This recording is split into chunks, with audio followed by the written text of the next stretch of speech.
Hello, welcome to the Ghost of Harrenhal. My name's Simon. And I'm Mackelly. Thank you for joining us for episode 87 of our chapter-by-chapter book review of A Song of Ice and Fire by Jeor Mormont. Today we will be discussing chapter 13 of A Clash of Kings, that's Jon 2. 87. We're going to have to start thinking about a 100th anniversary, 100th episode special, aren't we? Pressure. That's a lot of pressure. That's an extravaganza. Anyway, we're going to chat about the chapter, and we're going to try not to spoil any future plot points for you, and hopefully we'll provide you with some entertainment along the way. We'll summarise what's happened, discuss our thoughts on it, provide some useful background, compare it to the television show, indulge in a little pedantry, and cover some reader communications. Be sure to check out the show notes. They'll provide some additional information about the characters and places in the chapter, particularly helpful if you're not reading along. Oh, I've had a thought. Since you brought that up, while I was speaking, I was thinking, we could do the 100th episode together, perhaps. Oh, in person? In person. Oh, how because about that? I'm halfway vaccinated now. Me too, yes. You see. That could be our celebration. By then, we'll definitely both be fully vaccinated. Yeah. I mean, we could probably do the 93rd, but that won't be as momentous. Yes. Perhaps we could record the 100th like as a video so people can see that we're together, you know. Right, yes. I like it. Yeah. So I see under witty banter, I have something interesting to hear. Do tell. I had a bit of an Easter miracle. We're recording the week after Easter. And I had a bit of a miracle. So you know, obviously, and I believe our listeners who have come all the way through with us know that you and I both got a large set of Game of Thrones socks for Christmas of 2019, I believe it was. Oh no, 2 Christmases ago. That's crazy. I believe so. Just I feel like we're being very Christian centric here. So to be clear, other religions are available, and we are not recommending one over any of the others. Right. This just happened to happen on Easter Sunday. Okay, so do tell.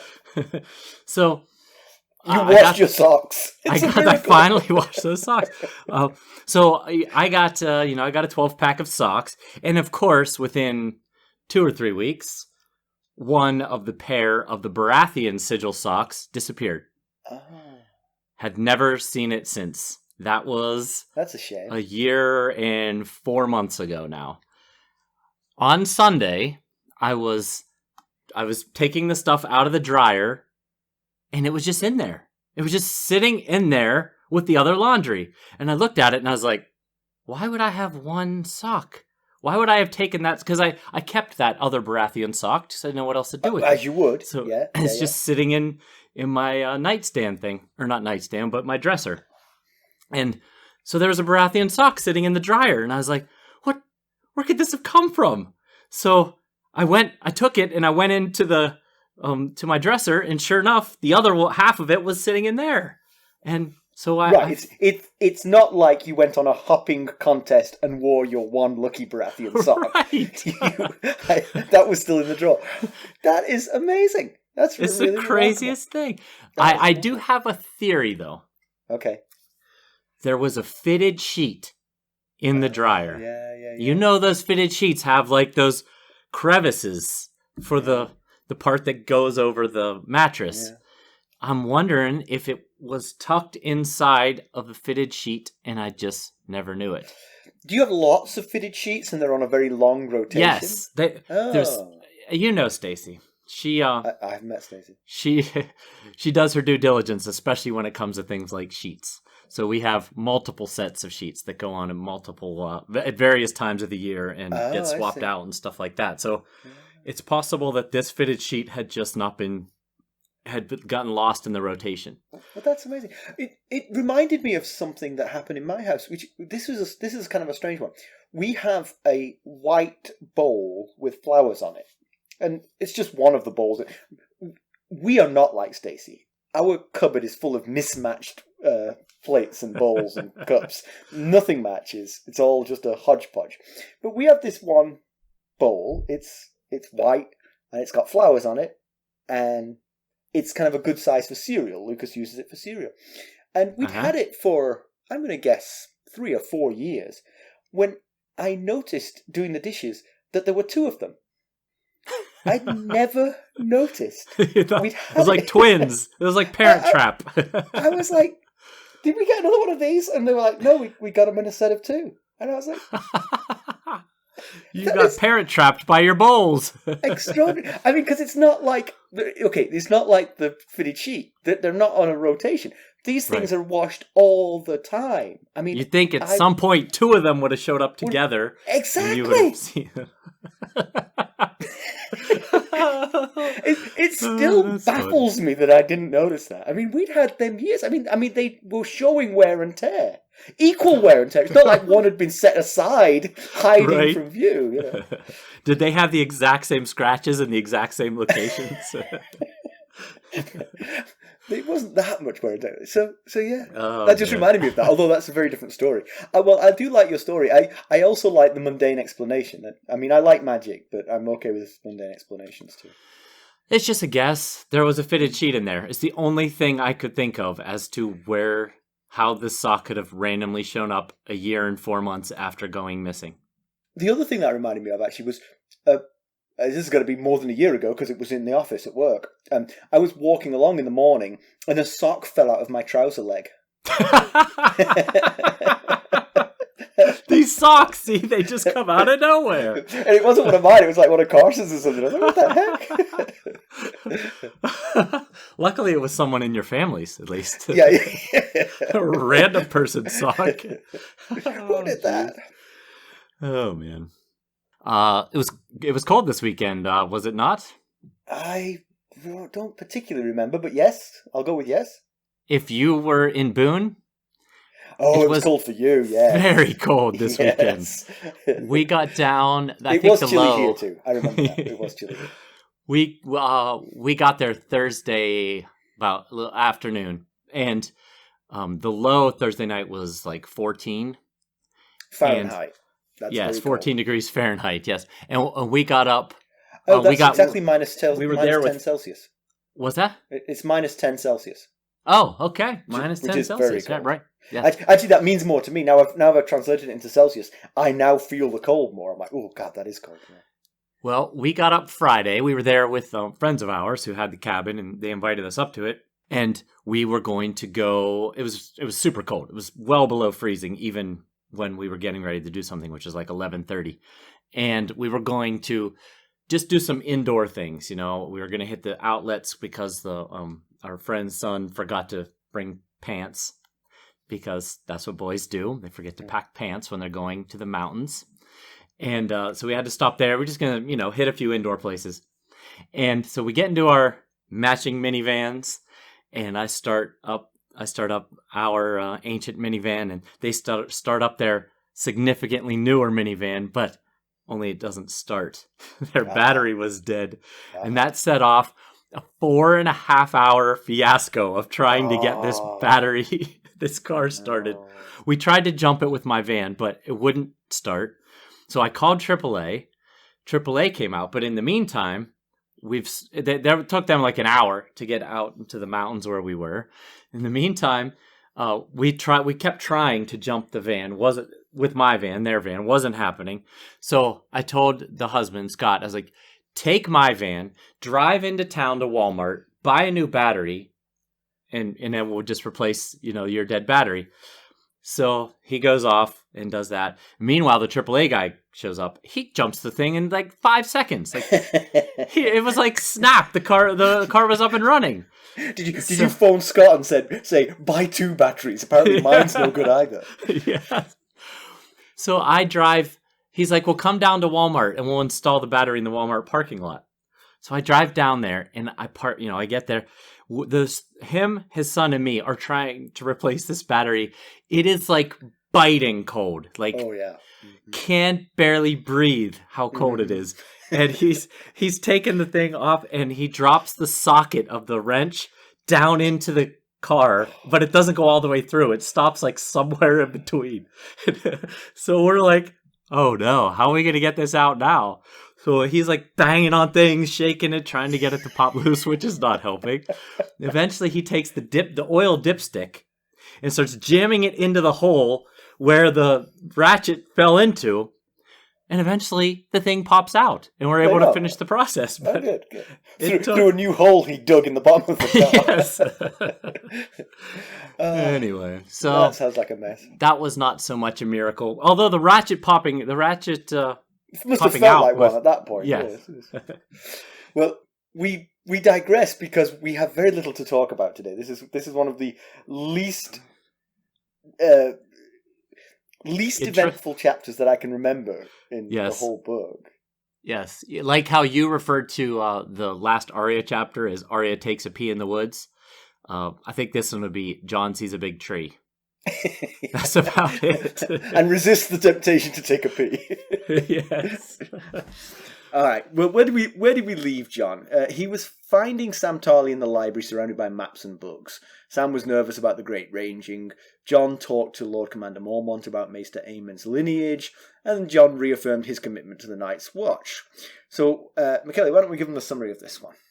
Okay, so the 200 men of the Night's Watch are inspecting a village they dub White Tree. It's 4 rough houses that are abandoned, huddled close enough together so that they share the shade from one giant weirwood, the one that Jon sees. The face carved in the weirwood is abnormally terrifying with a sinister maw. The mouth acts as an ossuary of human bones. Ranger Thorin Smallwood says he begins to understand why the first men cut down the weirwoods. Jon and Mormont both agree that no man can tell a lie in front of one. Mormont inspects the skulls from inside the tree. They've been burned. He wonders why the wildlings burn their dead, but Jon doesn't. The men pair up to search the houses. Jon is matched up with Edison Tollett, a.k.a. Dolorous Ed. He's negative, grumpy, but is quite funny. The home they inspect is pitiful, with dirt floors and no furnishings, and Ed notes that he was born in a place like this, saying, "Those were my enchanted years. Later, I fell on hard times." They find nothing of note, and this is the 4th abandoned wildling village. Outside, Chet is volubly cursing the hounds and silently cursing Jon for his diminished role. Wildlings were known to be here a year ago. Jarman Bookwell observes that much can change in a year and lists some of the events of Game of Thrones as evidence. Malador Locke is happy to see fewer wildlings. They head north. Less wildlings, less problems, I guess. Yeah. Mormont writes a quick report of what they've found so far and gives it to Jon to pass to Sam to send to Maester Aemon. Sam and Jon chat for a while, and Sam admits that he's getting a bit more confident now that they keep finding no wildlings. And Jon observes that of the 200 men, only Sam is getting less worried as they progress. Jon reports back to Mormont and they discuss what Benjen Stark would have done had he found the villages deserted. Mormont is confident that he would have continued on to find out why. They are expecting to rendezvous with 100 men from the Shadow Tower under Corin Halfhand, which, because of the size of their party, will make hunting harder. Ghost trots back empty-handed, so hunting is already difficult. The woods appear pretty deserted. Mormont tells Jon not to worry, they'll find their enemy. Jon thinks that their enemy might find them. Whew. Riveting. Yeah. No, I mean, it's fine. It's fine. Nothing happens, Yeah. It's an empty village, and they inspect it, and it remains empty, and they leave. They didn't even find anything interesting at the village. No. Just a giant tree and some skulls. Well, I mean, the biggest tree you've ever seen. I mean, I remember the biggest tree I've ever seen. I remember that day. Okay, yeah. So, would you put it in your memoirs? I might. I mean, it wasn't the only thing that happened that day, There were other things. Right, yes. Well, I was attacked by wildlings, so... There was a battle, at least. I think this shows the power that Martin had over his editor, even as early as book 2, because I feel like this one should have either been cut or combined with whatever the next chapter may be. Well, when we get to comparison with the television show, you'll see what the showrunners did. Okay. I will say, actually, when Mormont sort of observes, complains that the wildlings burn their dead and wonders why, he's either just filling the silence with noise or he's an idiot. Because they burn their dead because the dead rise and attack you if you don't burn them. Yeah. He was there when it happened. Exactly. It's not like he was like, oh, I heard a story about that once. He physically saw a white attacking him. Funereal rites sort of evolved for various reasons around the world, but if the dead rose and attacked you, burning them would become a very common practice. And Yes. very promptly after they die, too, Yes. Even your most loved ones. Yeah. And Osha was talking to Bran about whites like she has personally experienced dealing with whites. So it's certainly something that the wildlings north of the wall at least think about is happening. So it would certainly make sense that they would burn their dead. And you would think Mormont would be aware of this fact. Yeah. I will say one other thing. Perhaps Lord Commander Mormont has a memory much like my own and doesn't remember the white attack of a week ago. Now, speaking of that, when we get to news and notes, there's a reference to that. Okay, good. So Jon sees kind of the whole action around this chapter is that Jon sees a huge, monstrous-sized weirwood at the center of this village, which is why they call it White Tree, because of the giant white tree in the middle of the village. And Jon thinks it's the biggest tree he's ever seen. And in this chapter, they kind of use the term heart tree and weirwood. And so I wanted to real quick just kind of explain the difference between a weirwood and a heart tree. So most weirwoods have faces carved by children of the forest. That doesn't necessarily make them a heart tree, to my understanding, because a heart tree is a special tree prayed to by those faithful to the old gods, usually in a god's wood. And now, not all heart trees are weirwoods or have faces on it. For example, back in Ned 12, he told us about the fact that the Red Keep's heart tree is a faceless oak tree. So a heart tree doesn't have to be a weirwood. It doesn't have to have a face carved into it. So, yeah. Now, a weirwood is usually a large deciduous tree found in Westeros, currently found mostly in just northern Westeros, with white bark and red leaves. So it doesn't have to be one. It doesn't have to be a weirwood to be a heart tree. Right, but it was unusual for Ned to see a non-weirwood heart tree. So Jon probably never seen one that wasn't a weirwood, right? Yes. So he probably thinks of them not as synonymous, but certainly a subset. Right. Heart trees are a subset of weirwoods, rather than Being a child of the North, he's probably only ever seen. He might have only ever seen the heart tree in Winterfell. I don't know how much traveling he's done, so he might just associate. That's an interesting question. How common are weirwoods in the rest of the North? Yeah, they are northern trees, obviously, but it feels like they're much more prevalent north of the wall. So yeah. Yeah, that's right. If you remember, when they took their vows north of the wall because that was where the weirwood was. There wasn't a weirwood south. Yeah, there was like a whole bunch of weirwoods where they went to take their vow, and they figured that would work as a heart tree.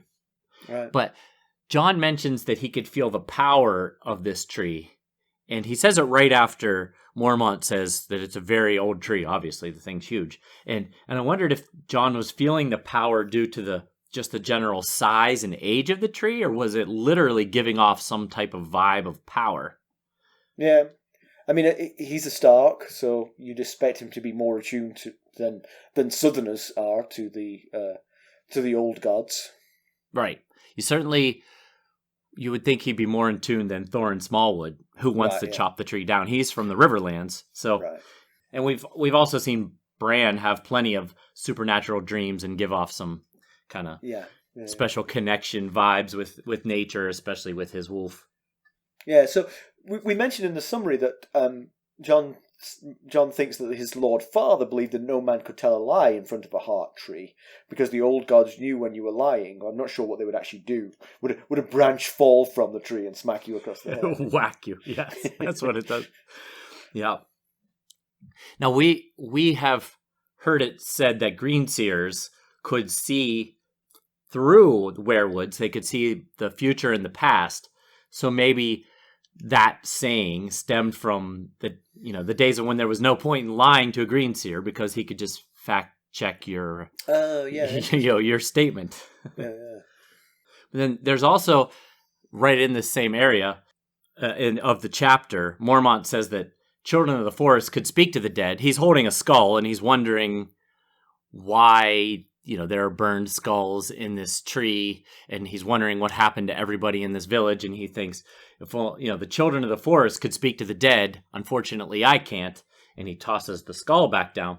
And just like the lying thing, I was thinking maybe the greenseers could speak to the dead by going into the past and talking to the dead when they were still alive. Yeah. Yeah. But I found it got a little bit of a chuckle out of, so Jon says, my father believed that you couldn't tell a lie in front of a heart tree because the old gods could tell if you were lying. And Jeor says, my father believed the same, like as if they're of the same age. But Jeor is probably already old enough to be Ned's father. So saying his father would be like saying Jon's great-grandfather. But I think Ned was a throwback even in his own time. He was... Yes. Yeah. He had the traditions and beliefs of his grandfather's age, so... Right, sure, yeah. He's an old soul. We do love Dolorous Ed. His first line in the whole book is, after hearing that Mormont wishes he could talk to one of the dead wildlings, he says, "It's bad enough when the dead come walking, now the old bear wants them talking as well." I just love Ed. He just adds something to every chapter that he's in. Yeah, and then in that same, I don't know if it's the same paragraph, but in that same scene when they're inspecting the house, Jon says, "What do you think happened to all the wildlings?" And he says, "Something worse than we can imagine." What a weird thing to say. So yeah, I like him. He's pretty funny. Yeah. Last night I was looking at Cameo. I believe you've had a Cameo experience in the last. Oh yes, we did at work. Yes, it was very funny. I immediately went to see if the greatest soccer player of all time, Roger Palmer, was available. He's not. Oh, Roger Palmer! I would have paid good money for that. Yes, but, indeed. There are some Game of Thrones people, and Dolorous Ed is one of the ones you can get. Really? Which would be fun to do. I don't remember if the character was quite as dolorous and dour. Oh, he was. In the TV show, was he? Yeah, okay. Yeah, he was exactly the same. I mean, in fact, he so captured it that when I read the book, I can't help but see the actor delivering the Dolorous Ed lines. Oh, good. I'm sure he'd be happy to hear that.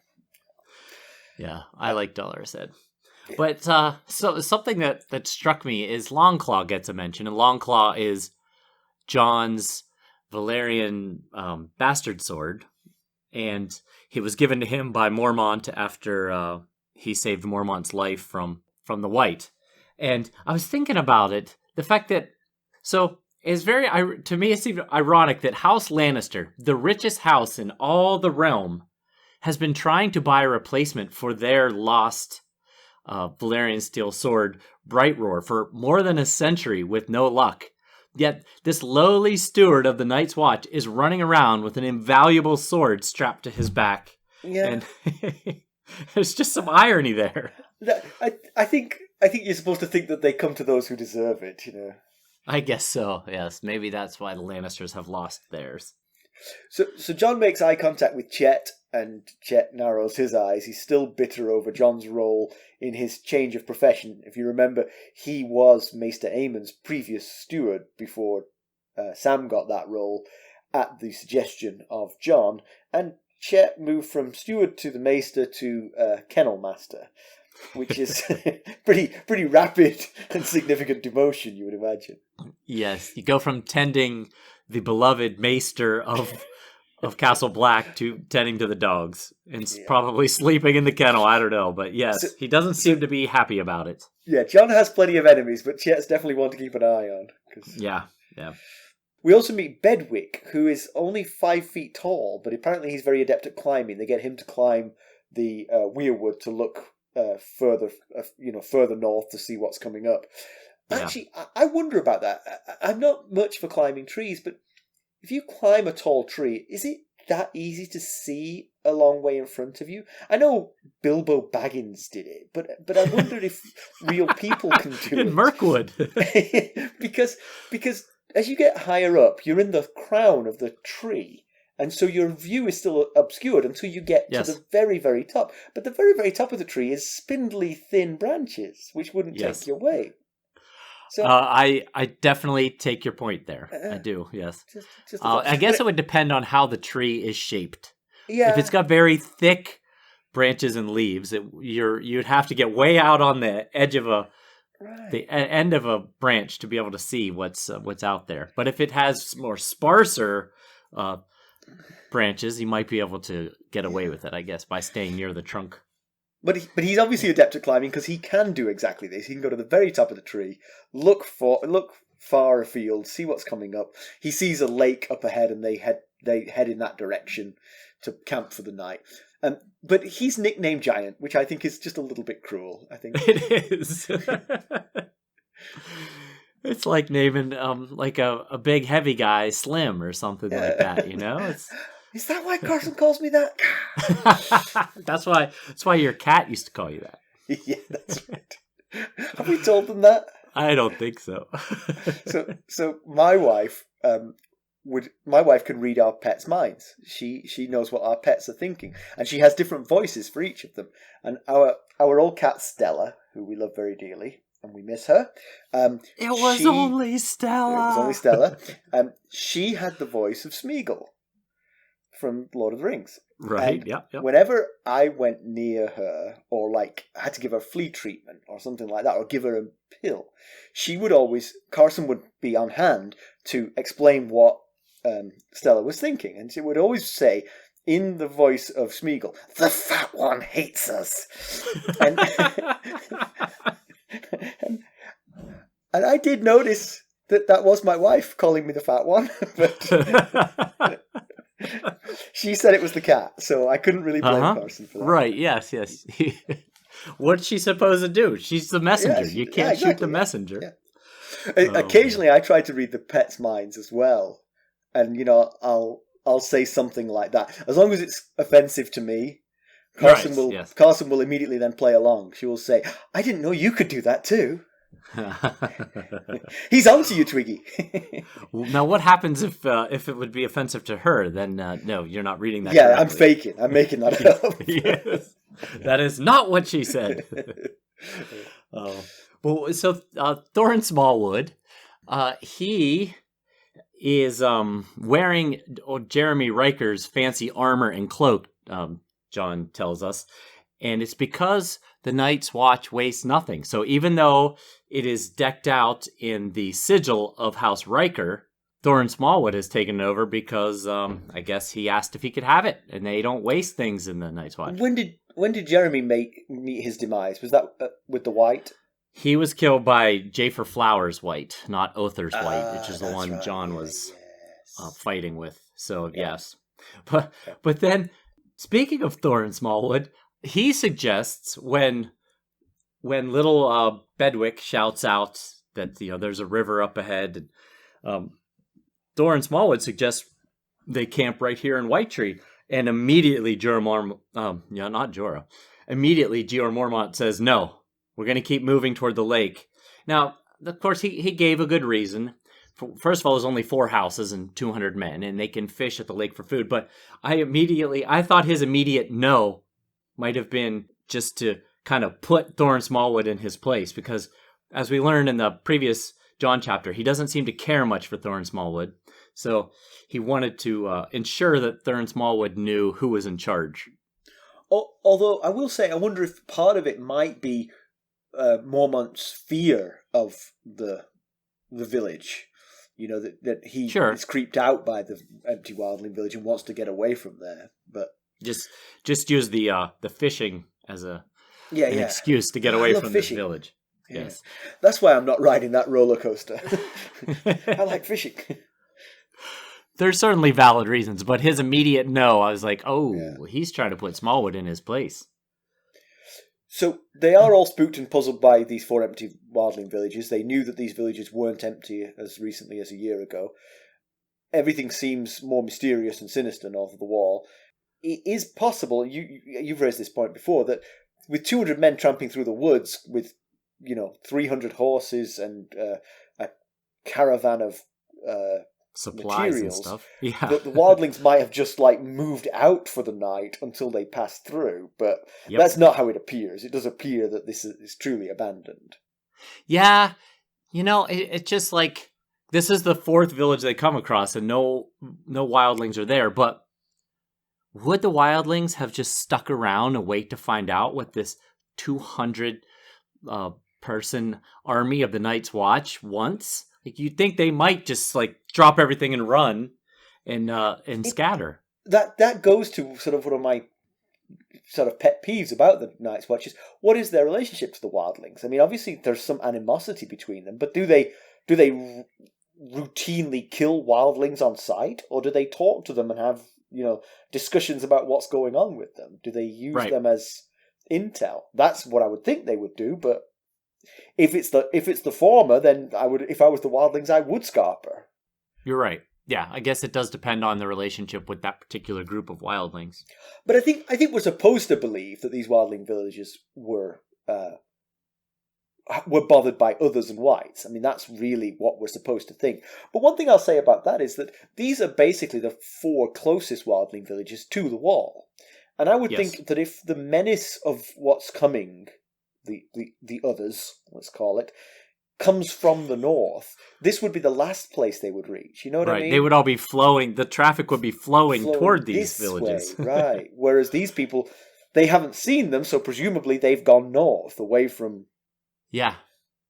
Now, I think, if I'm not mistaken, I think we're around the area where, back in the prologue of A Game of Thrones, where Sir Waymar Royce and Will and Garrett were when things went bad for them with the others. So, depending on the distance they were from the wall, depending on whether they were 9 days' ride or where they were going. I was back on the for wall their, earlier this evening.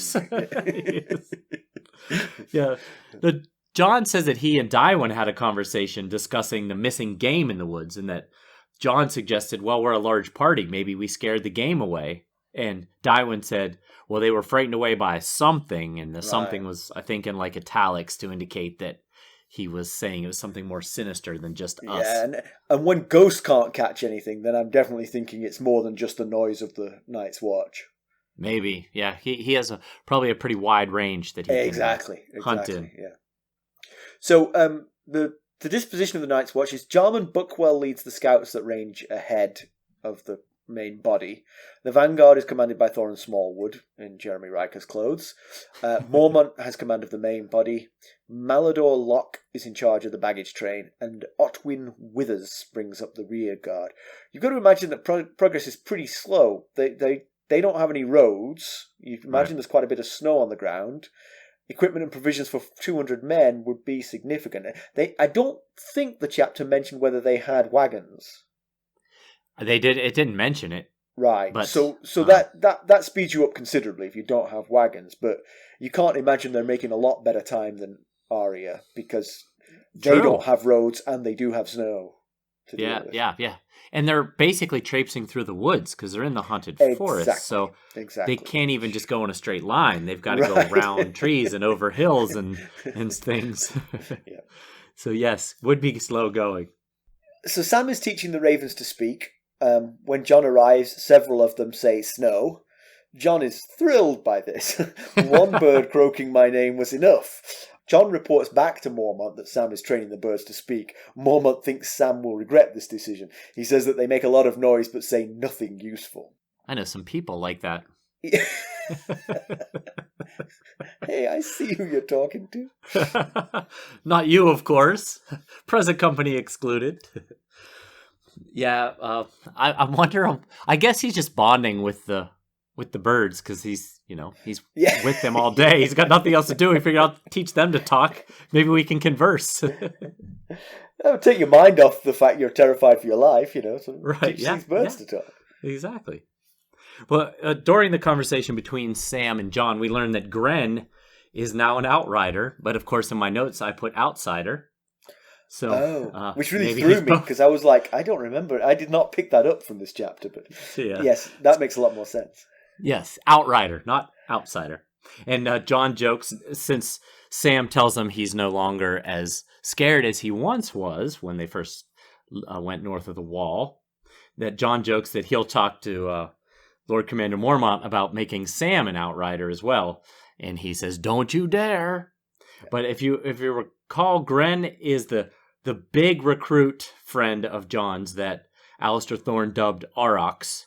He's one of the boys that actually ganged up on Jon back in Donald Noy's armory. And then Noy explained to Jon how he was actually bullying those boys. And he being Gren and Pip often trade barbs with one another, usually about Gren being slow and or dumb. So that's mostly Gren they were referencing. That's mostly Pip saying that, yeah. Gren. Yes. Gren doesn't say it about himself. He usually says, "I am not."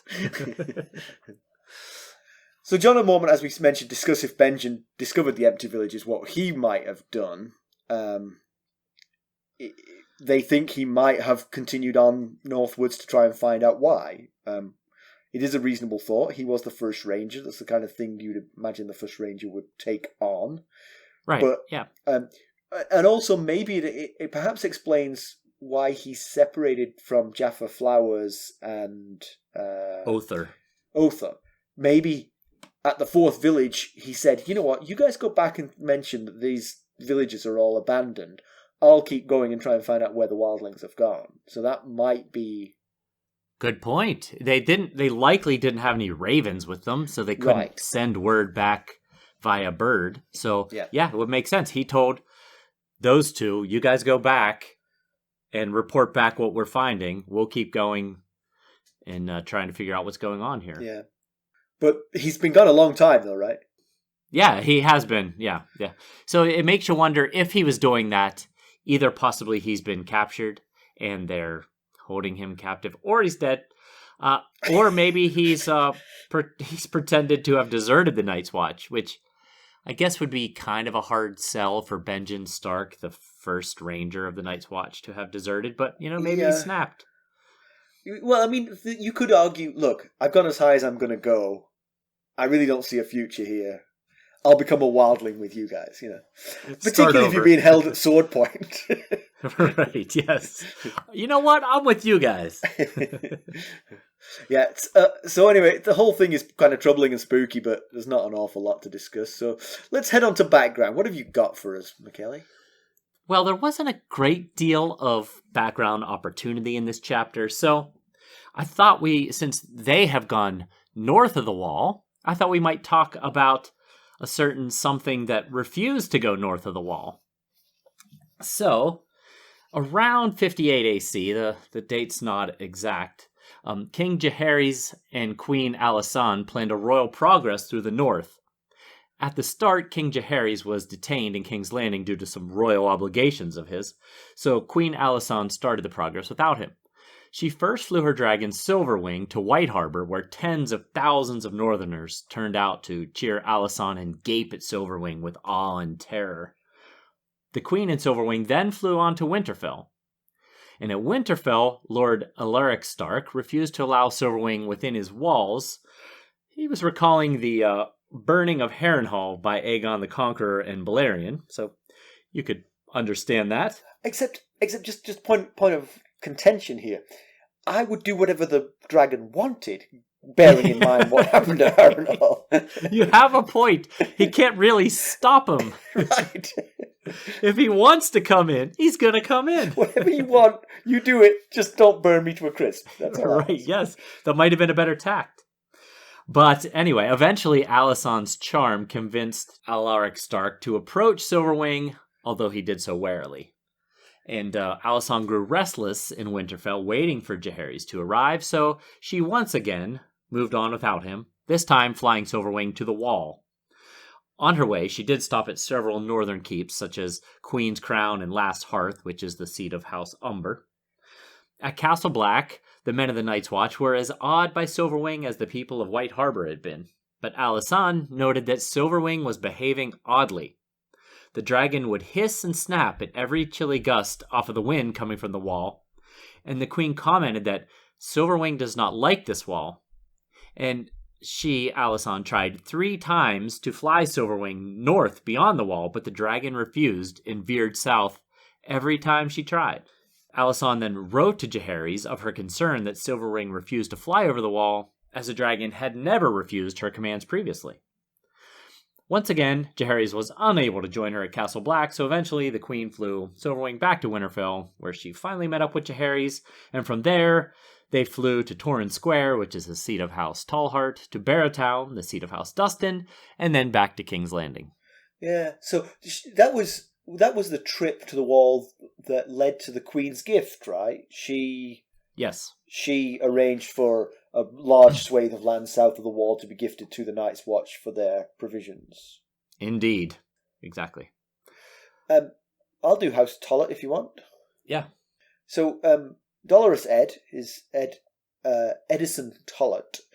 House Tollett is from Grey Glen in the Vale of Arryn, where Mackelly likes to live. Yes. They owe fealty to the Royces, Bronze, Jon, not Nesta, Keeper of the Gates of the Moon. So remember, we've mentioned this before, that there's 2 branches of the Royce family. Right. So it's the Bronze Jon side. The current lord is Uthor Tollett. Their sigil and words don't appear in the books. However, semi-canon sources suggest that their sigil is grey and black triangles alternating and pointing in opposite directions, like jaws. Their words are, "When all is darkest," rather appropriately for us. It is, actually, yes. The house was founded during the Andal invasion of the Vale, so it's a long-established house. So, comparison with the television show. Well, this is why I mentioned what the television show thought of this. This scene is entirely dropped. There's nothing of this left in the TV show. That does not surprise me. No. The first scene, including Jon, in season 2 of the show, corresponds to the next Jon chapter. So we've had 2 Jon chapters with nothing.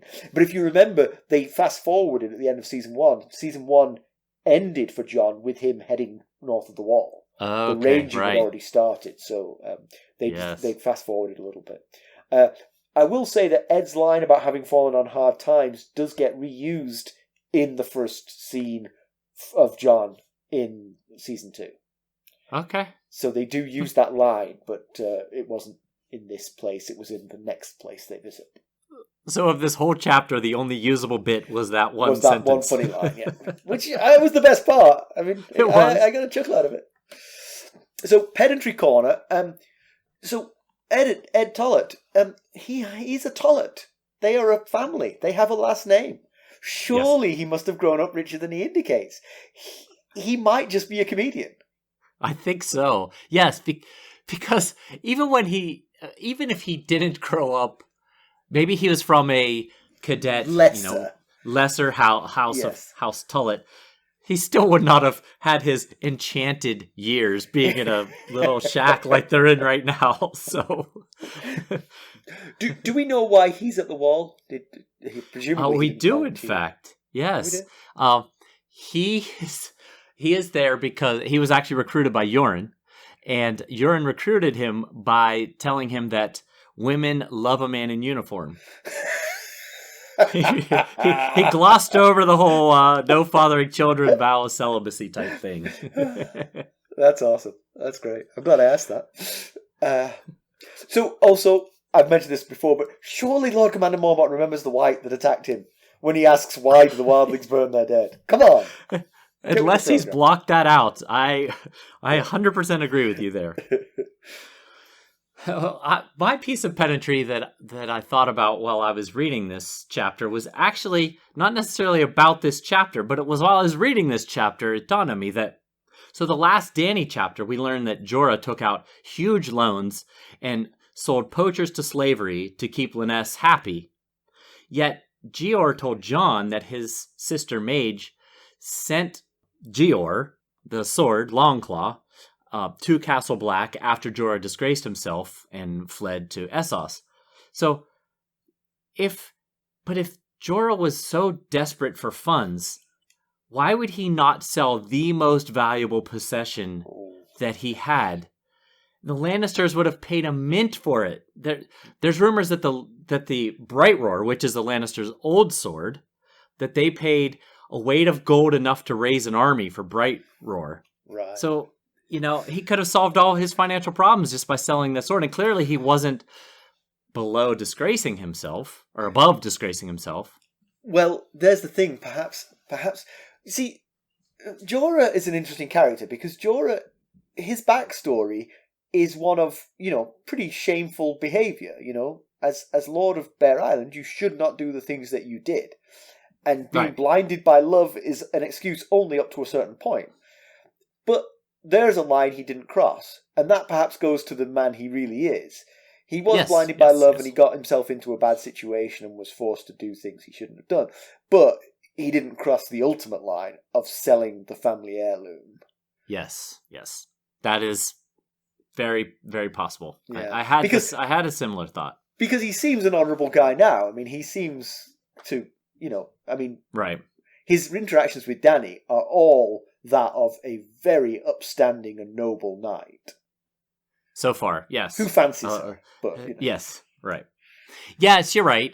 He I guess he might have decided, I'll sell these folks into slavery and try and make money before I will sell the Valyrian Steel family heirloom sword. Right. Which, yes, there you go. Those are two different thresholds of I've let myself go. But I guess if he had reached that level, he could have solved all his financial woes for quite a while by selling that sword. News and notes. Oh yeah, I got an email about this. So we got a few things here about the Game of Thrones TV show and some spin-off talk. So HBO in the Game of Thrones are celebrating their Iron Anniversary. The pilot was aired, well, the pilot that aired, anyway, because they shot 2 pilots. The first one they junked. The pilot that actually aired did so on April 17th of 2011.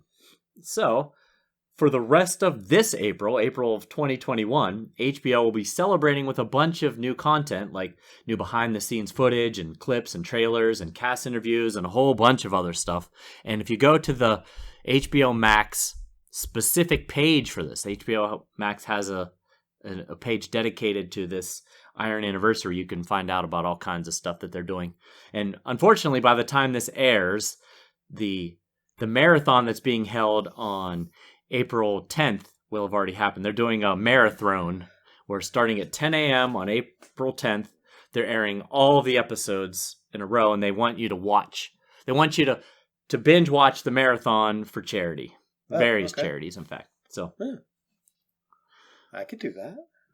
I can lounge around watching TV. I mentioned it on the Discord server, and Jenny of Oldstone said she'd love to do that if she had the time to do something like that. Yeah, right. I think we all feel that way. Yeah. I'll do it. I get sponsored, but obviously the first 20,000 that I earn has to become to me to cover the fact that I've now lost all my family and job. Right.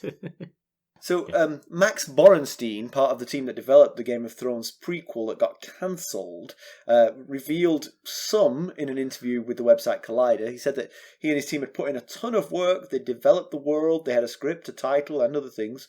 It feels like he hasn't completely given up on the project, hoping that one day it will have its moment. So that's interesting. His other sort of moment that's going on at the moment, this guy, Max Borenstein, is that he's a co-writer of the Godzilla vs. King Kong movie. Right, which just came out this week or last week or something very recently. I gotta say, I mean, as somebody who is involved in the writing world, I should not disparage other writers, but writing Godzilla versus King Kong. I mean, come on. There's a lot of boof, boof, boof. I haven't seen it yet, but it could have a very complex plot. Neither have I. I'm perhaps being unfair. And in prequel news, House of Dragon is expected to begin filming this month. And George Martin is co-show running along with Michael Sapochnik, who directed Battle of the Bastards, which is a very famous, very popular episode in the Game of Thrones TV show. And Sapochnik is also apparently directing this pilot that they're filming, along with some other episodes that were not mentioned. So It wasn't my favourite episode. I mean, I know it has a high reputation, but for me it was a lot of like, yeah, come on. Yeah, I'm with you on that. It was not one of my favorites either. Yeah. It was okay. It was good, but it wasn't one of my favorites. It was visually interesting, but yeah. So we have a review to read out. Yeah, you want to read it? I'll do it if you want. So it's sure. It's from Commander Deadpants, which I like that name. It was on podchaser.com. I watched all the good seasons of Game of Thrones at least 5 times. that's damning with faint praise right there. I got into the world beyond that, did a little rabbit hole full of research, and now know every major plot point that's in the books for now. That's why I thought it would be fairly boring reading this oh-so-familiar story once again. So I've been looking for a podcast about A Song of Ice and Fire for a while now, and after listening to all 54 episodes in the last 3 weeks, so you've got an idea of how old this particular review is, right. I have to admit that this Ghost of Harrenhal is the best one I've found so far. No spoilers for future storylines, which means you don't have the favoritism of characters, which is a point that really annoys me in most similar podcasts. You get a lot of interesting background, but never more than necessary for the chapter you're listening to. Stretching it today with the whole... we needed to.